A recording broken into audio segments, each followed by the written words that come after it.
The month of June may be the end of school and the official start of summer, but to lesbians and gay men around the world, June is first and foremost Gay Pride Month. Rainbow flags, parades, and happy smiling faces blossom along big city streets and rural country roads as LGBT people, their friends, and families celebrate their very existence. But it wasn't always like that. Joining me this evening to discuss the history and the current state of gay pride from the Center is Deborah Pollack, Director of Development and Communications. She is responsible for the financial success and the overall production of Denver's Pride Fest. Also joining us this evening is Phil Nash, part of the original founding group of the Center, its first executive director, and the board chairman from 1996 to 2000. Thank you for being here this evening, and welcome to both of you to Colorado Outspoken. It's great to have you both here. Thank you. And having a discussion of pride, something I think we all kind of take for granted, as part of June, and something fun that we all do. We sometimes forget the history of the events. They always haven't been here. And Phil, with your credentials as one of the founding group members of the Center and a long history in Colorado gay politics and events, I thought I'd start with you and asking you about some of the earliest chapters in American gay pride and expression, when it was okay to be gay and out and expressing pride in that fact. What can you tell us about some of the history of gay pride? Well, of course, there were gay people and gay activities before Stonewall in 1969, but at the Stonewall Bar in New York City, I think many people kind of know this history, there was a real riot that broke out when police tried to come in and arrest a number of people who were in the bar just having a good time. Coupled with that was the death that evening of Judy Garland, who was a gay icon to many people. And I think there was a mixture of sadness and rage, and it all erupted. Now, it wasn't unusual for police at that time to go into bars and try to arrest people, but what was unusual is that in this case the patrons of the bar fought back and said they were tired of this and they weren't going to take it anymore. And so the riots broke out. There were about 3 nights of riots. And another thing particular to 1969 that made this very special is because of the advancement of the news media at that time. And it carried this story all across the country, to San Francisco, to Los Angeles, to Chicago, and to small towns everywhere, college towns everywhere. And that really launched the movement. 1 year after the Stonewall riots, in June of 1970, a commemorative event was held, and there have been gay pride marches in New York City and in cities all across the country ever since. And that 1970 event was more of a positive experience, a celebration of who we are down the middle of the street, whereas Stonewall was an angry event. It was, we're not going to take this anymore, and we're people who matter, and it seemed to be in contrast to the modern sort of gay pride celebrations that we know today that are happier, more celebratory event. So you would think of that 1970, it was in New York City, I believe, wasn't it? The 1970 event as the first sort of positively pitched gay pride parade on history, modern times. Well, I don't know that it was quite that deliberate. I think that it was a commemorative event, and I think that the early part of the gay liberation movement was not so much a movement based on pride and celebrating who we are, but it was based on on anger, the anger that in many communities across the country, police oppression of gay and lesbian people and transgendered people was still very largely a fact of life. And by that time, no real policy changes had begun to take effect. So it was the early formative stages of our movement, and quite a long time. It was quite a long time after that before we started getting more sophisticated about working with city councils and legislatures and so forth. It was much more in the late 70s that began to happen. And with the businesses that we see taking part in gay pride celebrations and parades today. My understanding is that, not being to jump ahead too much, that this is the 30th Pride Fest in Denver this year, but I know that this year's Pride Fest is including an exhibit regarding the history of Colorado's Pride celebrations anyway. And Deb, if you wanted to speak a little about the history of gay pride as Denver's Pride Fest is exhibiting that this year.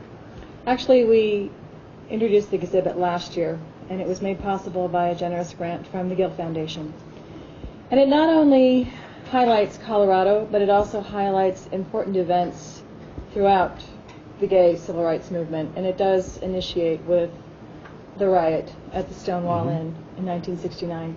We also have highlighted specific individuals who've made contributions throughout the world, not just the country. So I hope that people will, well, they will have seen it by now.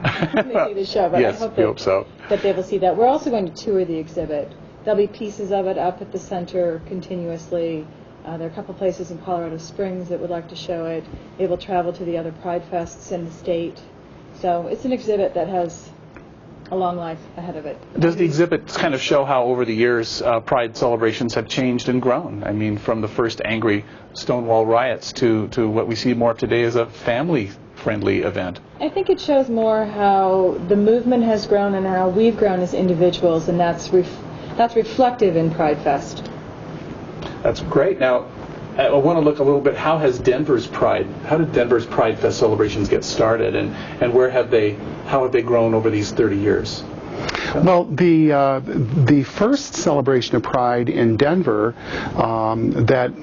that those who were around pretty much agree was in 1975. In the summer of 1975, there was a picnic in Cheeseman Park, and the first parade was 1 year later in June of 1976, and I was part of that parade. I actually showed up about 5 minutes late and had to run to catch up with it because it was only about 200 people, and they walked down East Colfax Avenue on the sidewalk to the state capitol and Civic Center Park.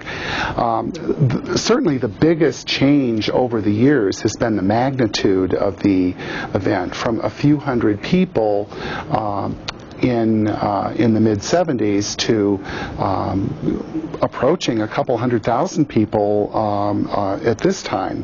One of the other huge changes is that at the time, in those days, it was not widely covered in the media, and certainly no politicians were interested in being involved with Pride Fest. No corporate sponsors were involved in being in Pride Fest. And of course now, anybody who wants to be elected to public office with support of the gay community, any company that is really looking to increase their market share in the GLBT community really needs to be part of Pride. They really do. I remember the first Pride Fests the first parades that I ever attended, it seemed that the actual big candidates or the mayors wouldn't actually be there in person. They would send a representative, right, some third assistant from the office down the hall to say a few words from the governor. But this year you had Mayor Hickenlooper and his wife as grand marshals, so we've really come a long way with that political presence. Well, that really changed in 1983 with the election of Mayor Federico Peña, who got elected in part with the vote of the gay and lesbian community, and he was a staunch supporter. And it was during his administration that he had the opportunity to sign a couple of bills that included sexual orientation in Denver's Human Rights Ordinance. That's wonderful. How many businesses and organizations, for example, we're talking about people who have money at stake in attending or being part of the parade, how many businesses and organizations took part this year? And how is that up from previous years? It goes up every year. This year we had over 100 entries in the parade.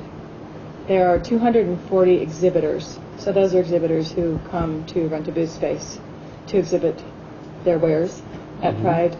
And there are about 25 corporate sponsors. And that's up from the past, corporate sponsors. Yes. And these aren't just people selling beer. These aren't just gay-owned organizations and businesses, are they? No. Not at all. So it's like something that's the whole community. It provides a lot of visibility for them. Well, and I think that corporations are starting to recognize that we are the most loyal demographic. So if I'm reaching out to you and advertising to you, you're more likely to do business with me on a continued basis. So it really is about recognition and acceptance of who we are in the marketplace.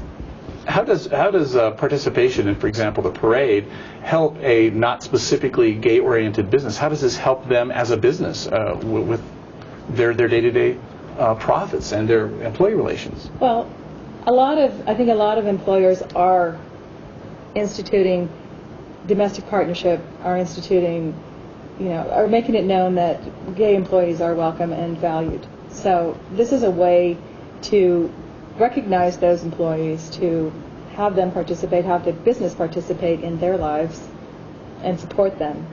And I think it's also a way for businesses to be recognized as gay friendly. So if I see Adams Mark Hotel, for example, in the parade, I'm going to think, oh, they're a gay-friendly hotel, which they are.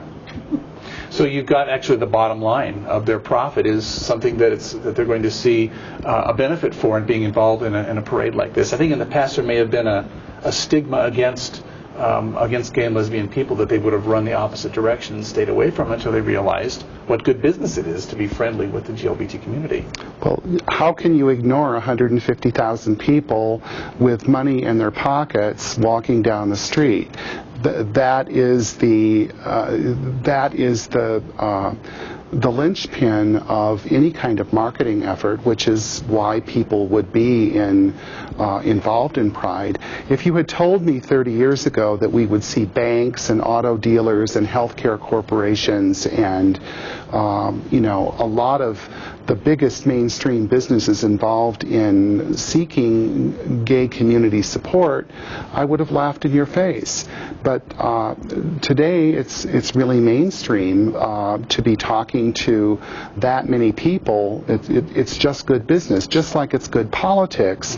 The politicians cannot ignore that number of votes to be elected to office, and it's been an incredible opportunity both for the GLBT community to attract mainstream political figures as well as businesses to Pride Fest, as well as growing the numbers. It's a great symbiotic relationship. It makes sense for the business. It makes sense for the employees. It makes sense for consumers, and that's a wonderful thing. It seems like it's a win-win situation. Recently, in the American dialogue, I think over gay pride celebrations, that there's been kind of a sense or a feeling that perhaps the role and the image of gay and lesbian people has changed over the years, that we've become much more mainstream, that we have TV series, we have Will and Grace, we have Ellen, we have films that are honored, Brokeback Mountain. That is there a need for gay pride these days the way there was before? Is there still a need for that when it looks like we're becoming much more mom and pop mainstream? Why have a special gay pride parade anymore? Why not? I'm asking. I'm putting the question forward that's in society. Yeah. I think it's very important. Sure. I think it's very important for people. Not everybody's out, so I think it's very important to have a celebration, a place where we can feel proud of ourselves, recognize our accomplishments. I think it's really more about coming together and recognizing the work that we've done, because we have come a long way, but there's a long way to go. So it's important to stop and to celebrate our accomplishments. And it's important to come together as a community. I think it's symptomatic of everybody in our culture, that people are so busy and get so caught up in their daily lives that we don't always have time to get together. So this is a great opportunity to stop, put your feet up, visit with your friends, and have a nice time. Go ahead, Phil. Well, yeah, I would add also the most inspiration I get still from going to Pride events is seeing who our community really is. There is no place you can go, no large event anywhere in Colorado that you can go and see the wide diversity of people that you see at Pride Fest. There are people who are young people, adolescents. There are people who are 80 or 90 years old coming on their scooters and in their wheelchairs. There are people that cover the spectrum of color. There are people who don't speak English. There are people who dress up. There are people who look like they work as forest rangers because they're in LL Bean. The diversity. I go because we're so trapped often in looking at what the gay image ought to be, and it's frequently the image of white, good-looking young men. And that is not what you see at Pride Fest. You see men, women, you see families, you see older, younger. You see people who, because it's a free event, anybody can come regardless of their economic circumstances. And to me, that's almost a spiritual thing.